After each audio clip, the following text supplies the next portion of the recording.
మా పైసలు మాకు ఇప్పియండి, మా భూమి మాకు ఇప్పియండి. మళ్ళీ మీరు ఆర్టీసీ తాకట్టులు పెట్టుకొని డబ్బులు తెచ్చుకొని హుస్నాబాదు మంతెన ములుగు మీరెందుకు కట్టుకుంటారు అధ్యక్ష మా పైసలతో? ఒకటి చెప్పిందేనండి, నేనేమంటున్నాను అధ్యక్ష, మేమేమంటున్నాము, ఇప్పుడు మాజీ శాసనసభ్యుడు సార్ 10 కోట్లు పెండింగ్ ఉంటే నేను వసూలు చేసి ఇచ్చాను అధ్యక్ష. 10 కోట్లు మా ఆర్మూర్కి డబ్బులు తీసుకొస్తే మీరెందుకు ఉండవద్దు అధ్యక్ష? మాకు బస్ డిపోలు వద్దు, బస్సులు వద్దు, బస్ స్టాండ్లు వద్దు, నక్సలిజం లేదు, చచ్చిపోయినరు, మళ్ళీ నక్సలిజం పంపిస్తారట్లా మీరు? ఇది ఒక అధ్యక్ష. Kudwanpur SC hostel BC hostel కూలిపోతున్నాయి అధ్యక్ష. ఎంతమందికి అని తిరగాల, ఎవరెవరిని అడగాల? అసలు ఎందుకు అసలు నాకు ఈ శాసనసభలు ఎందుకు వచ్చి నాకు అర్థం కావట్లేదు. 6 నెలలకు 2 లక్షల జీతం తీసుకున్నాడు, 2 గన్మెన్లను పెట్టుకున్నాడు.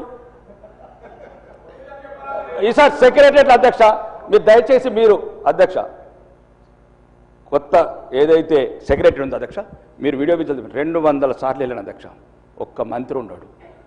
మరి మళ్ళీ ఈ వాస్తు పిచ్చి ఇలా పట్టిందో తెలియదు. అధికారులు ఉండరు, ఎంతమందిని అడగాల, ఏమేం చేయాలా చెప్పండి, మీకు ఏమి ఇయ్యము.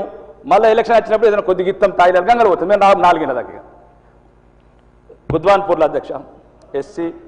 ఒక్క నిమిషం అన్న, ఇక మాట్లాడిన నాకు దయచేసి, నేను ప్రజల సమస్యల గురించే మాట్లాడుతున్నాను, రాజకీయాలు అస్సలకే మాట్లాడని వేదిక ద్వారా. ప్రజల సమస్యల గురించి చెప్పకపోతే ఎవరు మాట్లాడతారన్న సామాన్యుడి గురించి అధ్యక్ష? ఆర్మూర్లో జిరాయిద్ నగర్ ముస్లిం పిల్లలు ఉంటారు అధ్యక్ష, మొత్తం కూలిపోయింది, గోడలు కూలిపోయినాయి. జిరాయిద్ నగర్లో ఎంత రిక్వెస్ట్ 2,30,00,000 ఎస్టిమేషన్. మరి ముస్లింలని జనజీవన దూరం రాదామా? అట్లాంటి పరిస్థితులను నెట్టి వాళ్ళని ఏ వాదనకు తీసుకువెళ్దాం? మళ్ళీ తీవ్రవాదులు అంటారు, ఉగ్రవాదులు అంటారు, మళ్ళీ ఇట్లా చేస్తారు, రెచ్చగొడతారు, వాళ్ళతో కలిసి ఉంటారు, మళ్ళీ మా మీద విషయం చెబుతారు. నేనేమంటా అధ్యక్ష, చిన్న చిన్న సమస్యలు అధ్యక్ష, మేము ఏం అడుగుతలేము. ఆ హాస్టళ్ళు పిల్లలకు స్కూళ్ళు 2 కుద్వాన్పూర్లో ఆల్రెడీ ఎస్టిమేషన్స్ వచ్చినాయి అధ్యక్ష. BC hostel, SC hostel. నేను ఓసీ హాస్టల్ అడగట్లేదు అధ్యక్ష, నేను రావులు రెడ్డిల హాస్టల్ అడగట్లేదు. అది అడిగేటోళ్ళు చాలామంది ఉన్నారు. BC SC Kudwanpur land ready ఉంది 5 ఎకరాలు. రెండోది జిరాయిద్ నగర్లో ఒక ముస్లిం స్కూల్ ఉంది అధ్యక్ష, చాలా వెనుకబడ్డది, అంత కూలిపోయింది సగం. ఎవరికి చెప్పుకోలేకపోతుంది అధ్యక్ష, నేను చెప్తున్నాను సామాన్యుల వశం. ఇంకా రెండోది అధ్యక్ష, ఈ స్కూల్స్లో శ్రీధర్ బాబు గారు నోటు చేసుకున్నారు అధ్యక్ష. ఎన్నిసార్లు నోటు చేసుకున్నారు అర్థమవుతుంది. ప్రతి ఒక్కరు నోటు చేసుకున్నారు, 2 సంవత్సరాల నుంచి నోట్ అయింది. ఆ నోట్ ఎక్కడ ఉందో తెలుస్తుంది, మాకేం అర్థలేదు.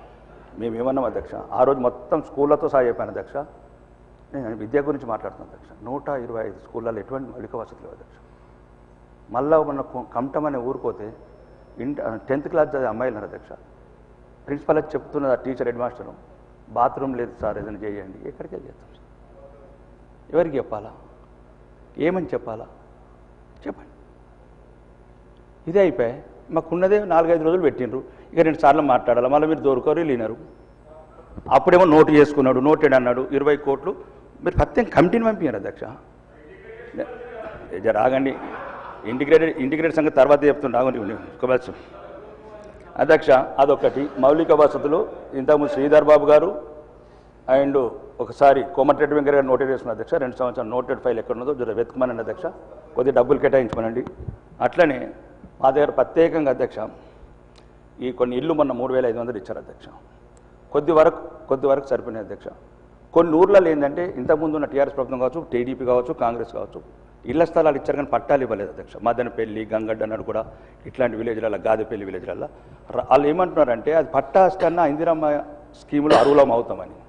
కాబట్టి దయచేసి కలెక్టర్ గారికి మీ ద్వారా మంత్రికి చెప్పడం ఏంటంటే, కలెక్టర్లకు ఆర్డర్స్ ఇచ్చి ఎక్కడైతే 10-15 సంవత్సరాల కింద ప్లాట్లు ఇచ్చి వాళ్ళకి పట్టాలు ఇవ్వలేదో, పట్టాలు ఇస్తే వాళ్ళకు కూడా ఒక గూడు వస్తుంది అధ్యక్ష.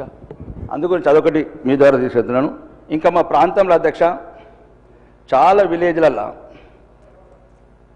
ఈ రైతాంగం ఎక్కువ ఆధారపడినది అధ్యక్ష.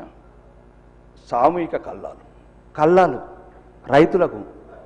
నేను ఫ్యూచర్ సిటీ గురించి మాట్లాడలేదు అధ్యక్ష, 5 లక్షల కోట్ల పెట్టుబడుల గురించి మాట్లాడలేదు.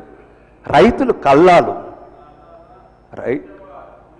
మీరు ఇట్లా మాట్లాడే అసెంబ్లీలో ఇంకా సామాన్యుడి గొంతు సమస్య. నేను ఏం మాట్లాడుతున్నా అధ్యక్ష, 15 సంవత్సరాలైంది అధ్యక్ష లక్కంపల్లి సెజ్ ఒక్క ఇండస్ట్రీ రావట్లేదు. ఇక్కడ 5 లక్షల కోట్లు, ఇంతకుముందు దావోస్ పోతేనే 2 లక్షల కోట్లు, 7 లక్షల కోట్లు. ఏమైంది అధ్యక్ష? జిల్లాకు 70,000 కోట్లు ఇవ్వండి అధ్యక్ష. మళ్ళీ హైదరాబాద్ మీద భారం ఎందుకు మోపుతారు అధ్యక్ష? ఔటర్ రింగ్ రోడ్ దగ్గర మీ స్థలాలు ఉన్నాయనా? రీజనల్ రింగ్ రోడ్ దగ్గర మీ భూములు ఉన్నాయనా? అంటే తెలంగాణ 10 జిల్లాల తెలంగాణకు 70,000 కోట్లు, 70,000 కోట్లు ఇవ్వండి అధ్యక్ష. ఈరోజు ఆదిలాబాద్ ఎయిర్పోర్ట్ అయింది, ఈరోజు వరంగల్ ఎయిర్పోర్ట్ అయింది. మొత్తం 10 జిల్లాలను సమంగా డెవలప్ అయ్యింది అధ్యక్ష. హైదరాబాద్ మీద బాగా భారం పడుతున్నారు అధ్యక్ష. ఏ జిల్లా వాళ్ళు ఉంటారు అధ్యక్ష? ఆడు 20,000 జీతం చేసి 5,000 రూపాయలు కంపు రూమ్లో ఎందుకు ఉండాలి సార్ ఇక్కడ? అధ్యక్ష, వరంగల్ ఉండని, కరీంనగర్లో ఉండని, ఉన్నందుకు ఉండని. ఇప్పుడు మీరే అంటూ నిన్న గౌరవనీయ ముఖ్యమంత్రి అన్నారు 3,78,00,000 పాపులేషన్ ఔటర్ రింగ్ రోడ్ లోపల అధ్యక్ష 1,34,00,000 మందిలోని గౌరవనీయ ముఖ్యమంత్రి అంటున్నారు. 20 ఏళ్లలో 75% పాపులేషన్ మళ్ళీ హైదరాబాద్ అర్బనైజ్ అవుతుంటారు. మరి ఇంకెక్కడున్నాయి అధ్యక్ష సౌకర్యాలు? మనం ఎక్కడో చోట కట్టడి చేయాలి అధ్యక్ష. ఉదాహరణకు హైదరాబాద్ నుంచి ఒక చెప్తున్నా అధ్యక్ష, ఎక్కడికి వెళ్ళినా 2 గంటల ప్రయాణం అధ్యక్ష. ఒక ఆదిలాబాద్ ఒకటి దూరం ఉంది, వరంగల్ ఒక 2 అవర్స్, నిజామాబాద్ ఒక 2 అవర్స్ ఉన్నారు. ఏమి అధ్యక్ష? లండన్కి వెళ్ళి వచ్చినోడికి హైదరాబాద్ దగ్గర అవుతుంది, నల్గొండ దూరం అవుతుంది అధ్యక్ష. ఒక్క నిమిషం అండి, మీరు మాట్లాడి నేను ఏమంటున్నాను, కొద్దిగా ప్రజల సమస్యలు ఒక 2 నిమిషాలు అవకాశం ఎట్లా నీళ్ళు లేరు కదా అధ్యక్ష. అలా టైం వాళ్ళ కళ్ళల్లో మంటలు ఉన్నాయో కడుపులో ఏమున్నాయో అది తర్వాత చూద్దరు కానీ. రెండోది అధ్యక్ష, ఒక చిన్న మీద మంత్రి గారు 1 నిమిషం ఇక లాస్ట్ అన్న, నేను అంటే ఇట్లా కోపం కత్తిరేమో అందరూ. నేనేమంటున్నాను, ఇక వాకాటన్న జరాగే. రెండోది ఇక ఒకటి అవుట్ సోర్సింగ్ ఉద్యోగుల అధ్యక్ష. రోజు ఏమంటారు, కార్పొరేషన్ కూడా పెట్టమంటారు. మీరు మేనిఫెస్టోలో పెట్టింది, కాంగ్రెస్ మేనిఫెస్టో పెట్టారు. మధ్యాహ్నం కమిషన్లు ఎక్కువ మంది తీసుకుంటారు అధ్యక్ష. వచ్చే 10,000 జీతమో 15,000 జీతం డైరెక్టర్లు అకౌంట్ వేసేటట్టు.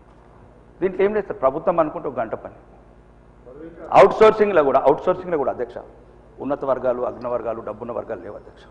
అటు 18,000 జీతంలో మళ్ళీ 1,800 కొట్టేసి ఎందుకు?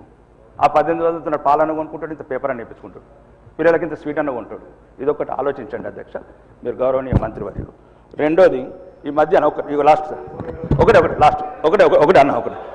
అధ్యక్ష, ఒకటే ఈ నిరుద్యోగులు ఈ ఉద్యోగులంతా ఒక ఫోన్ చేస్తున్నారు అధ్యక్ష. ఏమనంటే 61 నుంచి మళ్ళీ 64 చేస్తున్నట్టు అధ్యక్ష అని వాళ్ళు నన్ను అడుగుతున్నారు. అన్న ఇప్పటికే ఉద్యోగాలు లేవు, ముసలైపోతున్నాం, ప్రమోషన్లు లేవు, 61 నడరానోడికి మళ్ళీ 64 చేస్తే మా బతుకులు ఏం కావాలంటారు అధ్యక్ష. మీ వేదిక ద్వారా మీ ద్వారా ఈ ఎక్స్టెన్షన్ చేయొద్దు అని నా విజ్ఞప్తి అధ్యక్ష. ప్రభుత్వం కూడా దయచేసి యువతను నిర్వీర్యం చేయకండి. మీకు ఏదైనా డబ్బులు లేకపోతే అప్పులు తెచ్చుకుందాం, మత్తు తెచ్చుకుంటున్నాం, అప్పులు అవి కొన్ని తెచ్చుకుందాం. కానీ పిల్లలకు ఉద్యోగాలు రాకుండా కానీ కొంతమంది ప్రమోషన్లు రాకుండా వాళ్ళ జీవితం అంతా అయిపోయేటట్టున్నది. 60 మళ్ళీ 65 అయితే మళ్ళీ ప్రమోషన్లు మన్ను అచ్చుటోడికి రావు, అట్లా పోతారు. రెండోది యువతకు కొన్ని ఉద్యోగాలు వస్తాయి. కాబట్టి దయచేసి మీ ద్వారా ప్రభుత్వం చెప్పేది ఏంటంటే, ఏదైతే వయసు పెంచకుండా ఇప్పుడున్న వయసు నుంచి పిల్లలకు ఏదైతే మీ జాబ్ క్యాలెండర్ ఇస్తామో జాబ్ క్యాలెండర్ ఇవ్వండి, జాబ్ క్యాలెండర్ ఇచ్చేసి పిల్లలకు ఉద్యోగాలు ఇవ్వండి. రెండోది ఏదైతే చెప్పినా సార్ నోటు చేసుకున్న వాళ్ళు ఎవరైతే నోటు చేసుకున్నారో నేను మళ్ళీ అందరికి లెటర్లు ఇస్తా అధ్యక్ష. ఇప్పుడు పొన్నం ప్రభాకర్ గారికి ఒక సుమారు 50 సార్లు అడిగిన అధ్యక్ష. ఈ వేదిక మీద చెప్పానండి, 50 సార్లు అడిగిన. నేను శాసనసభ్యుని అధ్యక్ష. నేను ఒక్క నిమిషం సార్ అధ్యక్ష, ఇలా చెప్తే అర్థమైతే లేదు. శాసనసభ్యుడిగా ఎన్నిసార్లు అమెరికాలో కూడా అడిగిన, అమెరికాలో కూడా కలిసినాం, న్యూజెర్సీలో. అని ఇంక మరిగా శాసనసభ్యులకి ఈ రకమైన పరిస్థితి ఉంటే ఇక ప్రజల గురించి మేమంటున్నాం. మరి ప్రత్యక్షం ఎట్లన్నా పాపం అధికార పార్టీలకు